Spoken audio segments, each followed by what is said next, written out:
Glória a Deus. Glória a Jesus, aleluias. Louvado seja o nome do Senhor. Deus verdadeiramente tem feito grandes coisas em nosso meio. Por isso nós estamos alegres. Quantos concordam com isso? Diga, eu concordo. Abra sua Bíblia no livro de Jó, capítulo 1.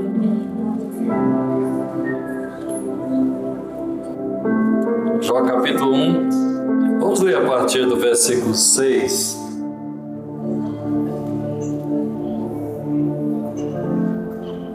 Podem ficar assentados, permanecerem sentados.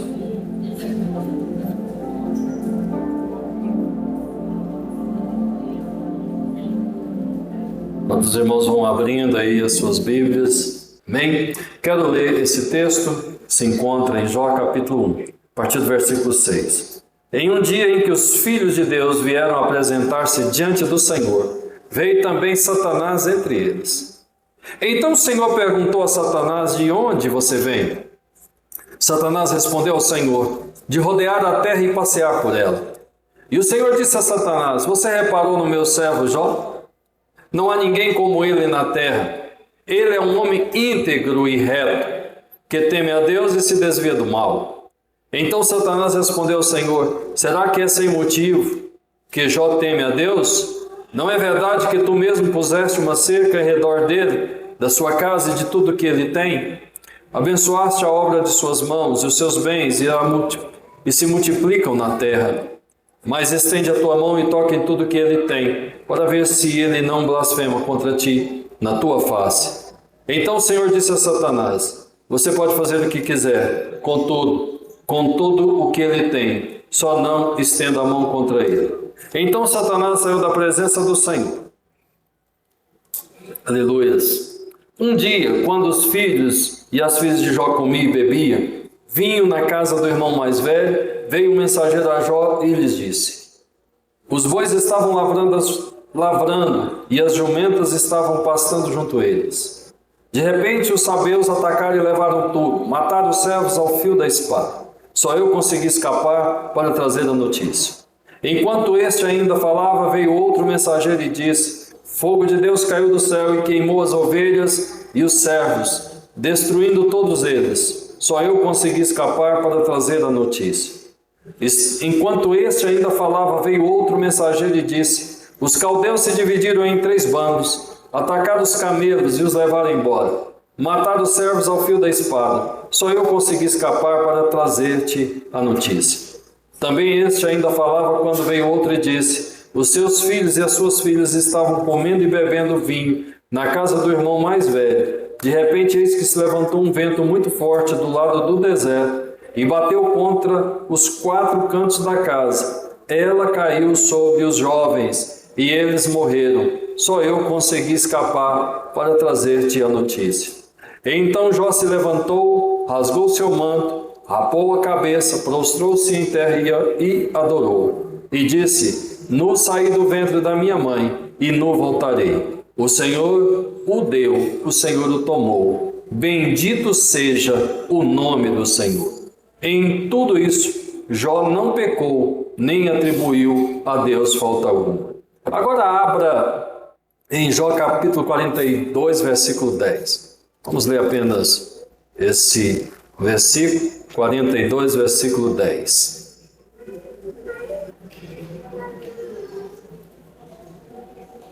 O Senhor restaurou a sorte de Jó quando este orou pelos seus amigos. E o Senhor lhe deu o dobro de tudo quanto tinha antes. Amém? Amados, nesses 4 dias desde domingo, nós estamos sendo ministrados pela palavra do Senhor, através dos pastores, e cada um tem ministrado sobre restauração. Nós estamos, nesse ano de 2026, consagrando ele, e o Senhor colocou em nosso coração que nós haveríamos de colocar um propósito diante de Deus, nós haveríamos de consagrar esse novo ano ao Senhor, como temos feito já por algum tempo, por algumas décadas, E a temática desta consagração é restauração. Eu entendi isso da parte do Senhor, orando e buscando a direção de Deus, e eu entendi que o Senhor estava querendo falar conosco através de restauração, de processo de restauração. E nesses dias o Senhor tem falado que restauração é um processo que ele acontece para... Não é simplesmente dar uma cara nova, trazer uma nova feição àquilo que está desgastado e velho. O pastor Evanil disse que restauração é um processo que busca recuperar o valor inicial, aquele valor intrínseco daquilo que se perdeu ao longo do tempo com as intempéries. E o pastor Ricardo também falou que é uma identidade que é recuperada, é um propósito que é recuperado. Restauração é um processo em que o propósito de Deus é recuperado, é restaurado na vida daqueles que passam por esse processo de restauração. Ontem o pastor Tiago ministrou aqui, entre tantas outras coisas, é claro que eu estou falando por alto, alguns pormenores apenas. E o pastor Tiago diz que um processo de restauração, ele vai culminar com alguém que, na autoridade do Espírito do Senhor, e na convicção desta autoridade, vai profetizar sobre aquilo que está morto, sobre aquilo que está seco, sobre aquilo que está aparentemente inservível, aquilo que não tem nenhuma vida. E na noite de ontem, nós oramos profetizando sobre as nossas vidas, sobre esta igreja, sobre as pessoas desta igreja. Nós profetizamos restauração. Nesta noite eu quero falar um pouco com você, com a igreja do Senhor, a respeito de coisas que acontecem, de circunstâncias que acontecem nesse processo que nos leva a necessitar de uma restauração. A restauração é algo que vai acontecer quando alguma coisa sofreu, quando alguma coisa foi dilapidada, foi ferida, né? E quando um processo de calamidade acontece, às vezes acontece repentinamente, às vezes acontece ao longo de um tempo, né? Ao longo de um processo, de um longo tempo, vai se perdendo a essência, vai se perdendo a afeição, vai se perdendo aquela identidade. E a restauração, ela precisa acontecer. A restauração, ela não necessariamente vai recuperar de tal maneira que não seja perceptível o tempo, não seja perceptível que aquele objeto restaurado tenha cicatrizes, algumas marcas, mas ele vai recuperar a utilidade, o valor, vai recuperar o potencial. E nós precisamos compreender que isto é algo que vai acontecer com cada um de nós. O pastor Ricardo falou sobre o processo de envelhecimento como um processo natural da vida do ser humano. Nós vivemos, nascemos, vivemos, crescemos, e todos os dias nós estamos num processo de envelhecimento. Todos os dias nós estamos num processo que vai nos levando a um fim, que muitas vezes é uma decadência.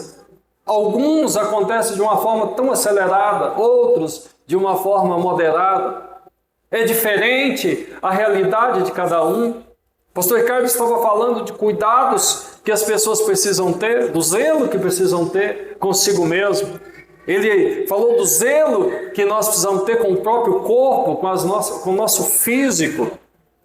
Mas também existem processos de decadência, processos que vão atingindo o espírito e vai atingindo a alma da pessoa. E chega um momento em que a pessoa passa por um processo de fragilização tão intenso, em que para alguns é insuportável esse processo de fragilidade.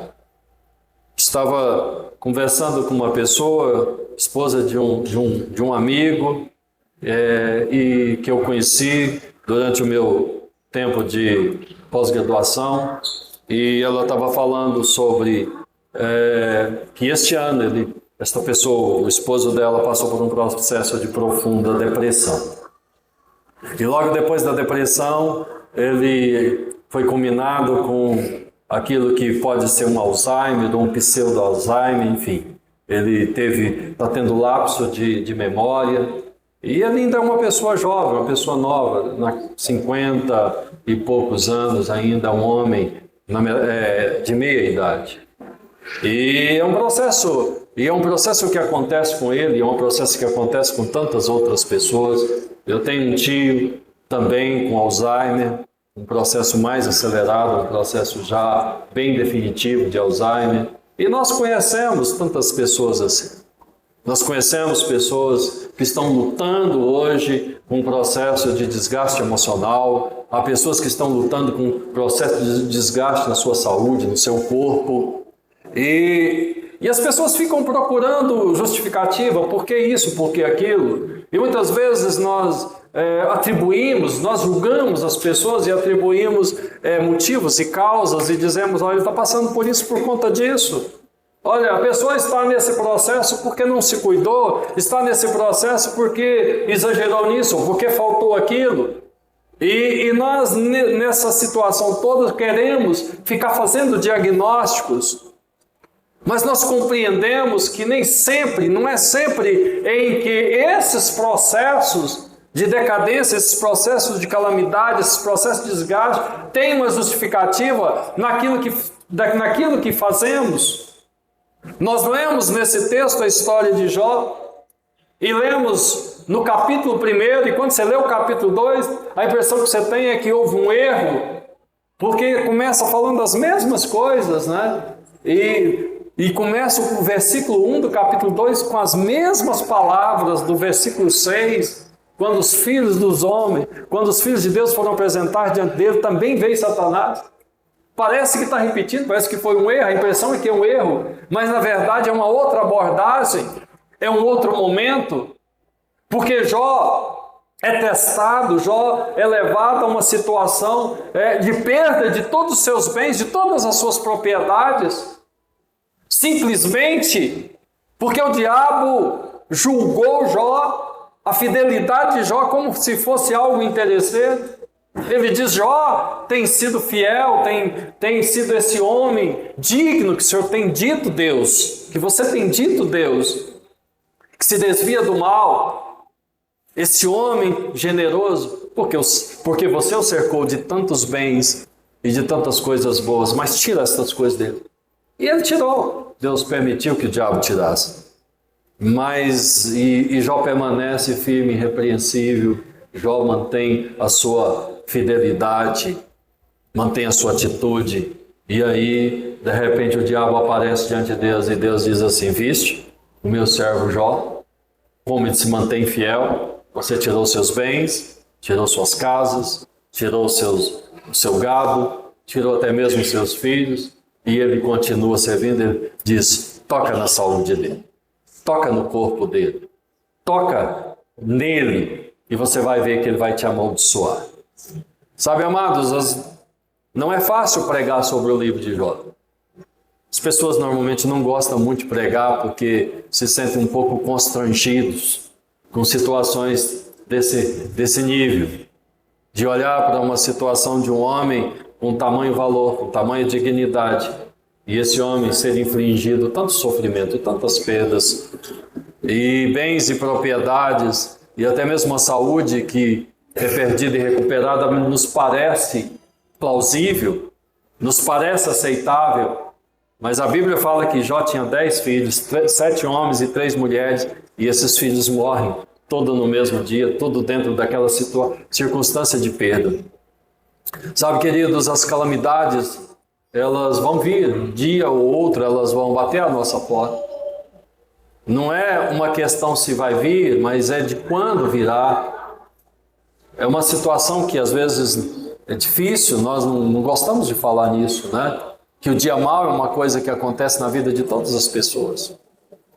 O apóstolo Paulo, escrevendo uma carta aos Efésios, diz assim, olha, se prepare para que vocês estejam firmes no dia mau. Efésios capítulo 6, versículo 18. Para que quando chegar o dia mau, vocês possam estar firmes.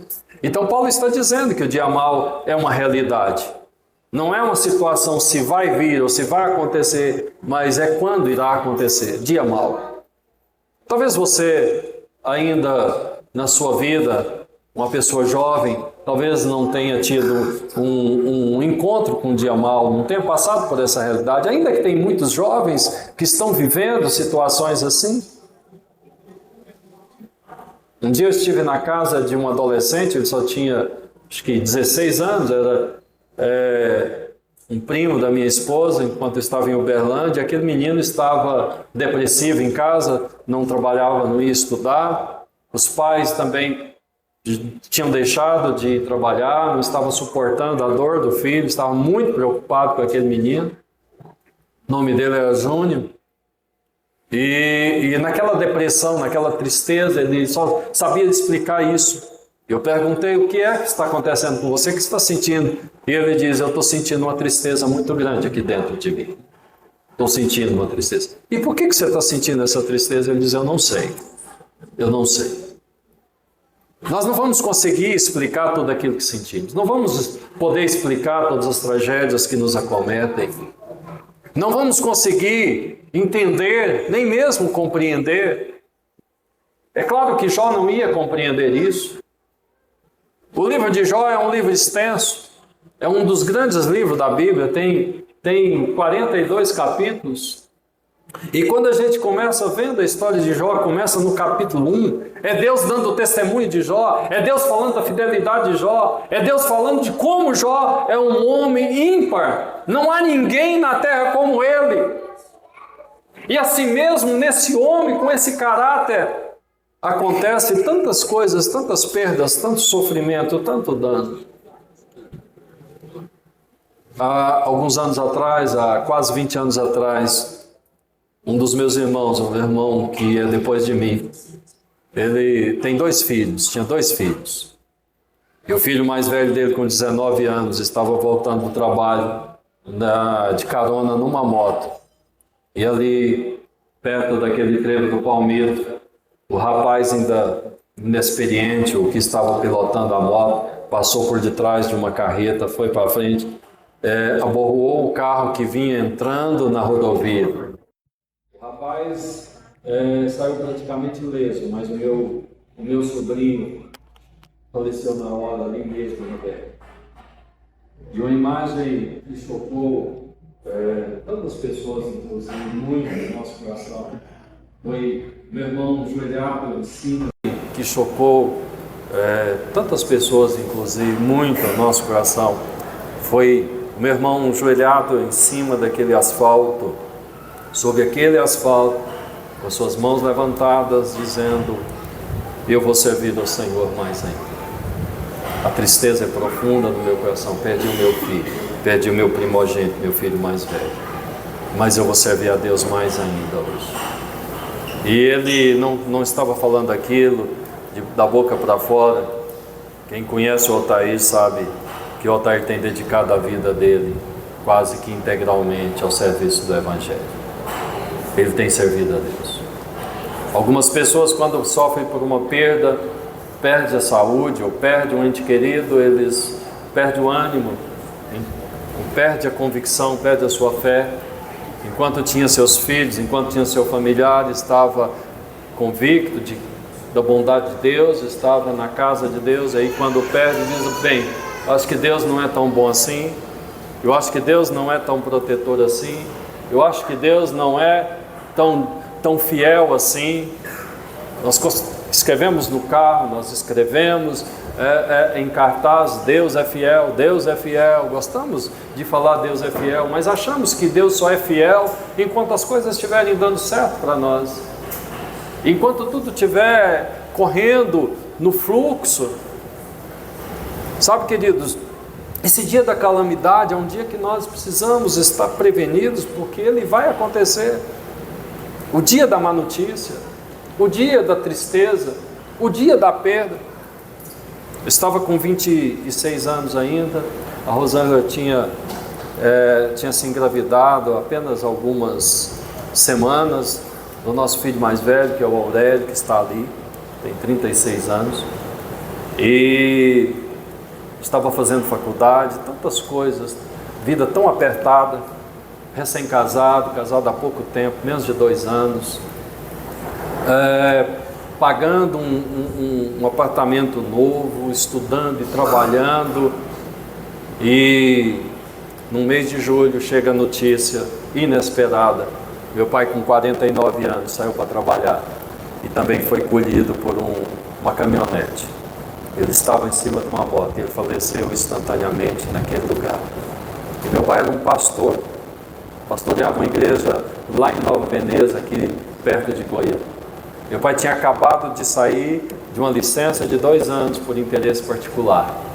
2 anos, sem receber nada, para construir uma igreja. Foi doado uma praça, uma área na cidade, e ele trabalhou 2 anos construindo aquela igreja. E ia fazer 1 mês que ele tinha retornado ao trabalho, não tinha 1 mês ainda, só 18 dias. E ele foi, e a vida dele foi ceifada naquele acidente. Durante aquele período de intenso sofrimento, muitas vezes eu pensava: será que faltou a proteção prometida de Deus? A Bíblia diz que os anjos de Deus acampam em volta daqueles que temem o Senhor, se os livra de todo o mal. O acidente é um mal, a morte prematura é um mal, né? A retirada de um pai para filhos ainda adolescentes, meus irmãos mais novos ainda eram adolescentes, isso é um mal. A minha mãe com 44 anos ficar viúva, isso é um mal. Então todas essas coisas, elas atingem-nos de cheio. Quando o dia mal vem, quando a calamidade... Então nós começamos a questionar, e uma das coisas que... Vendo a tristeza desse homem, tristeza de Jó, ficam 7 dias e 7 noites sentados chorando com Jó. Parece que não há amigos capazes de se condoer tanto assim com outro amigo. Mas a Bíblia diz que esses 3 amigos passam 7 dias e 7 noites sem nada falar, simplesmente chorando e lamentando a tristeza e o sofrimento de Jó. Mas depois desses 7 dias, Jó começa então a falar. Então Jó deixa de chorar e começa a fazer diagnóstico, começa a lamentar o seu problema, a sua dor. E começa a amaldiçoar o dia que nasceu, começa a amaldiçoar a noite, aquele dia. E Jó fala muitas coisas que nós consideramos que quando você olha para aquilo, parece que Jó tinha perdido o juízo. Parece que Jó estava entendendo Deus como não um Deus tão bom, não um Deus tão justo. E parece até que os amigos de Jó eram mais entendidos a respeito da bondade de Deus do que o próprio Jó. Então muitas vezes o processo de amargura nos leva a falar coisas, a sentir coisas que extrapolam o nosso entendimento. Na dor, a dor nos leva a falar coisas que nós não compreendemos. Sabe, queridos, mas em todos esses momentos, Jó não deixou de confiar que aquela situação dele ia mudar. Esses amigos, depois de ouvir Jó, começam a recriminar Jó. Começa a julgar Jó. Começa a dizer: Jó, certamente você errou, certamente você pecou. Confessa o teu pecado, porque Deus é justo. Deus não iria fazer com você isso que está fazendo, porque senão Deus seria injusto. Sabe, queridos, às vezes nós achamos que os nossos problemas, eles vão definir o caráter de Deus. Às vezes nós queremos julgar o caráter de Deus por aquilo que nos acontece. Então, se tudo está acontecendo de bom para nós, então Deus é bom. E quando alguma coisa acontece de ruim, então então Deus não é tão bom, então Deus é mau. Mas o caráter de Deus não pode ser julgado por aquilo que acontece conosco. Nós vivemos num mundo que jaz no maligno.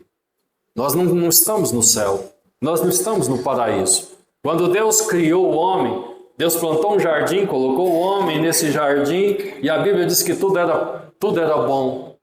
E ali o homem não sofreria estas coisas, o homem não morreria, o homem não teria doença, o homem não teria perdas, não teria esse sofrimento.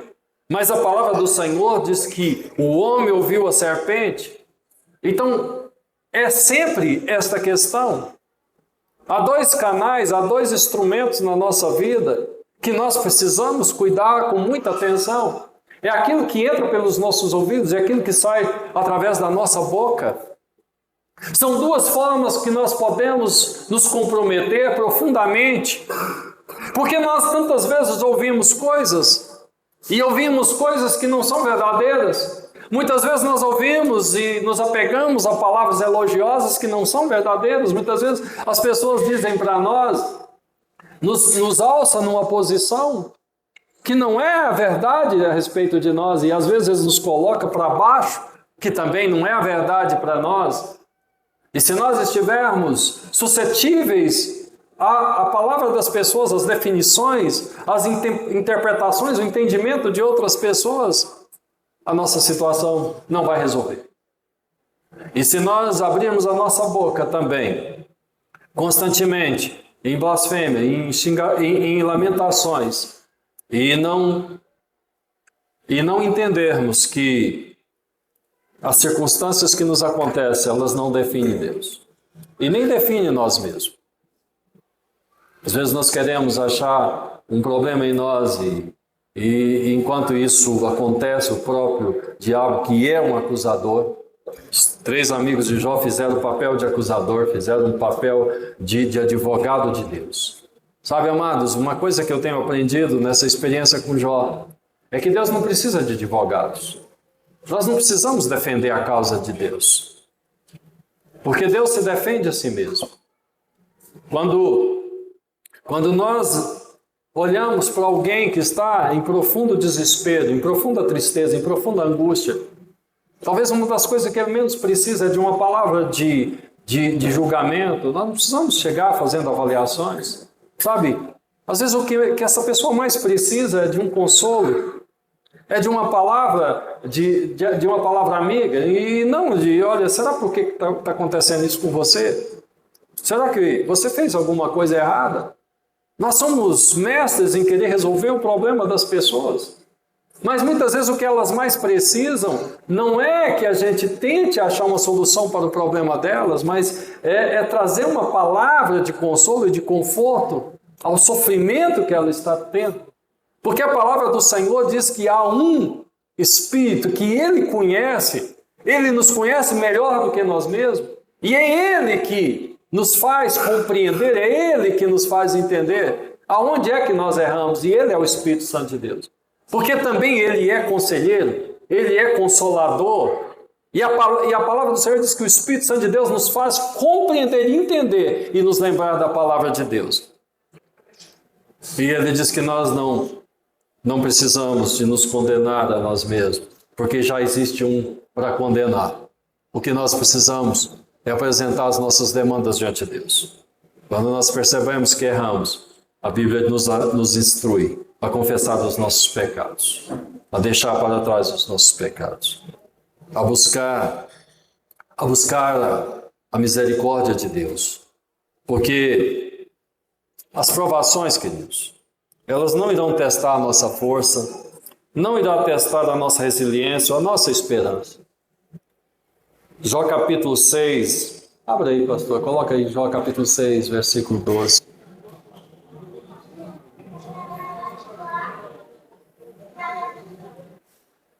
Jó capítulo 6, versículo 12, versículo 13.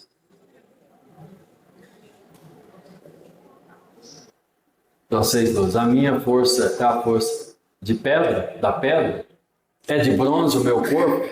Versículo seguinte. Na verdade, eu não conto com ajuda alguma. Não se foram todos os meus recursos?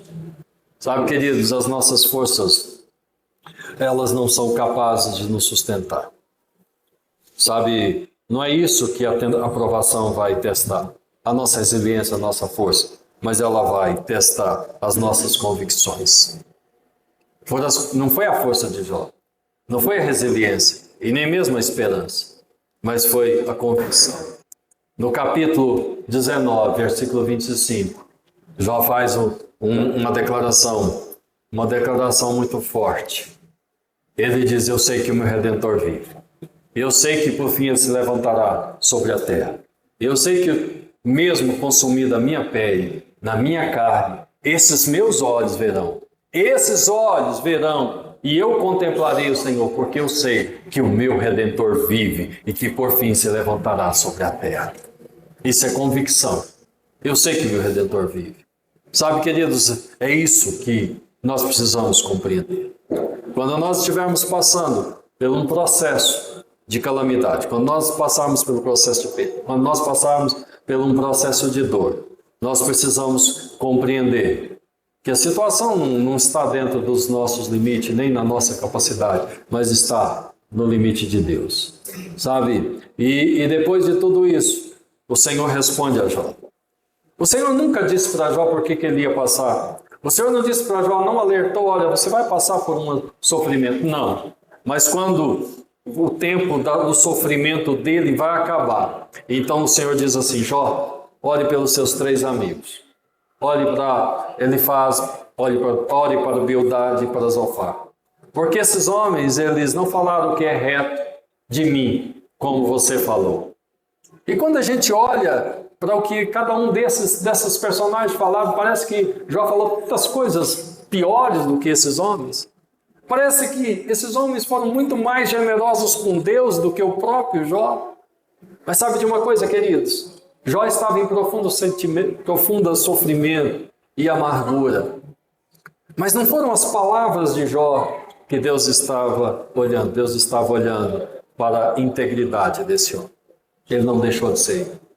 Ele não deixou de acreditar. Essa declaração de Jó capítulo 19 é: eu creio que eu verei a Deus. Nós precisamos acreditar que vai chegar nas nossas vidas. Nós precisamos de profetizar. No livro do profeta Ezequiel, o Senhor manda o profeta ir lá e dizer: o que você vê? Ezequiel, ele diz: eu vejo um vale de ossos secos, sequíssimos. E ele diz: esses ossos poderá ter vida, voltar à vida. E ele diz: tu sabes, ó Deus. Mas não é o que Deus sabe que interessa, é aquilo que nós cremos, porque Deus sabe verdadeiramente todas as coisas. E ele diz: profetiza sobre esse vale de ossos secos. Então o profeta começou a profetizar e diz: ossos secos, volte a ter vida. Sabe, queridos, o Senhor espera que nós sejamos capazes de profetizar sobre o nosso caos. O Senhor quer que nós profetizamos sobre o nosso caos. O Senhor quer que nós profetizamos sobre o nosso momento de dor, e dizendo: essa dor vai passar. O Senhor quer que nós profetizamos sobre as nossas perdas e dizemos: olha, haverá restauração nestas perdas. Eu quero te convidar a se colocar de pé nesse momento. E eu quero orar por você que está aqui nesta noite. Eu quero orar por você que tem ouvido a voz do Senhor nesses dias e talvez tenha vivido esse ano de 2025 um ano de perdas, de sofrimento, um ano de escassez. Você tem nesse ano talvez vivido um ano de enfermidade, mas o Espírito do Senhor está te convidando nesta noite. Está te chamando e está dizendo: você acredita na restauração? Você acredita na cura? Você acredita na restituição? Você acredita que Deus está no controle da sua vida?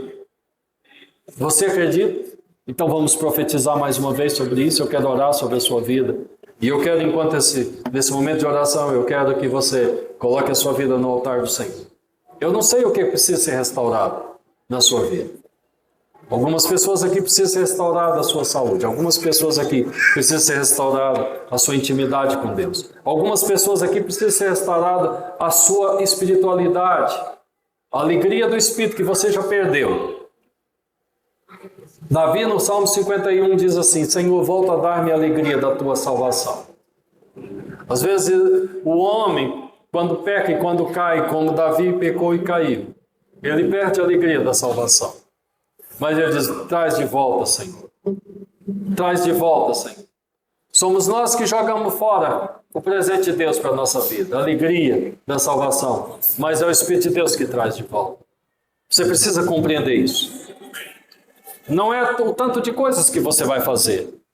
Não é a estratégia que você vai utilizar. Mas é a bondade e a misericórdia de Deus. É se você crer de verdade. É se você colocar a sua vida no altar do Senhor. É se você abrir os seus lábios e declarar: nada vai me afastar do amor de Cristo. O apóstolo Paulo, num momento de muitas aflições, de muito sofrimento, de muitas angústias, ele está sofrido, o apóstolo Paulo está angustiado, mas ele termina aquelas lamentações dele, aquelas grandes lamentações por tanto sofrimento, ele termina com a seguinte declaração, ele termina dizendo assim, eu sei que o Senhor me sustenta, eu sei que eu terei uma coroa de honra, uma coroa de glória. E o que poderá nos afastar do amor de Cristo? A morte, a tribulação, a espada. Aí ele diz, nada poderá nos separar do amor de Cristo. O Espírito do Senhor nesta noite, Ele quer restaurar a sua vida. Ele quer entrar na história, na sua história. Ele quer restaurar esse processo que tem te envelhecido, que tem te entristecido, que tem te afastado. Mas você precisa crer. Jó fez a sua declaração, eu sei em quem eu tenho crido. Você sabe em quem você tem crido? Amém? Coloque a mão no seu coração, quero orar com você nessa noite. E quero pedir ao Senhor que passe a sua mão sobre a sua vida, passe o seu óleo, o seu azeite, passe a sua unção fresca e remove toda dor, remove toda ferida, remove aquilo que está encravado no seu coração, na sua alma. Remove a espada que penetra e traz dor e sofrimento à sua vida. E que nesta noite o Espírito do Senhor te visite. E que nesta noite o Espírito do Senhor restaure a sua alegria, restaure a sua fé, restaure o seu ânimo. Que o Espírito do Senhor nesta noite entre na sua casa, entre na sua história. Que o Espírito do Senhor nesta noite venha trazer paz e consolo ao seu coração, venha trazer uma resposta. Aquela resposta que você tem insistido e tem buscado por tantas vezes. Tantas vezes você tem orado e dito, Senhor, por que isso? Você não tem entendido. Mas a resposta vem do Senhor. E o Espírito do Senhor vai preparar o seu coração. E que a sua fé cresça. E que a sua convicção nesta noite se desenvolva.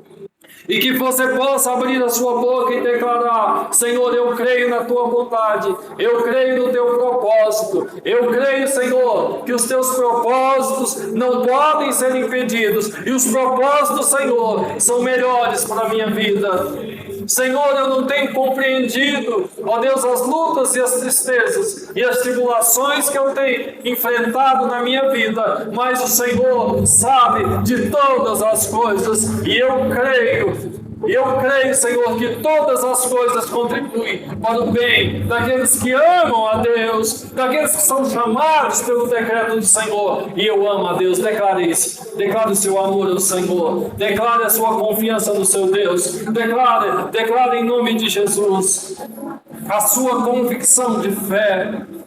Porque o Senhor te restaura, o Senhor te cura nesta noite, o Senhor te leva